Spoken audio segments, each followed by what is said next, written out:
एक बार भगवान बुद्ध जेतवन विहार में रह रहे थे। भिक्षु चक्षुपाल भगवान से मिलने के लिए आए थे। उनके आगमन के साथ उनकी दिनचर्या, व्यवहार और गुणों की चर्चा भी हुई। भिक्षु चक्षुपाल अंधे थे। एक दिन विहार के कुछ भिक्षुओं ने कुछ मरे हुए की डाडी को चक्षुपाल की कुटी के बाहर पाया और उन्होंने चक्षुपाल की निंदा करनी शुरू कर दी कि उन्होंने इन जीवित प्राणियों की हत्या की।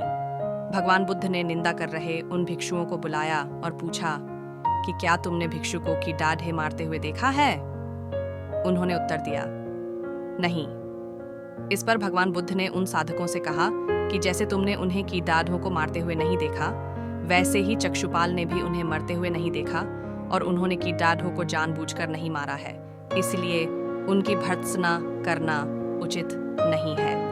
भिक्षुओं ने इसके बाद पूछा कि चक्षुपाल अंधे क्यों हैं?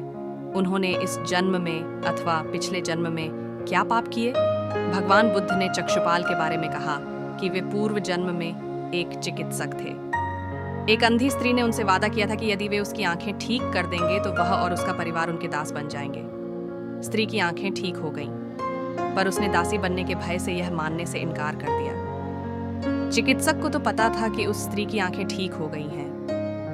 वह झूठ बोल रही है, उसे सबक सिखाने के लिए या बदला लेने के लिए। चक्षुपाल ने दूसरी दवा दी। उस दवा से महिला फिर अंधी हो गई। वह कितना ही रोई पीटी, लेकिन चक्षुपाल जरा भी नहीं पसीजा। इस पाप के फल स्वरूप अगले जन्म में चिकित्सक को अंधा बनना पड़ जाता।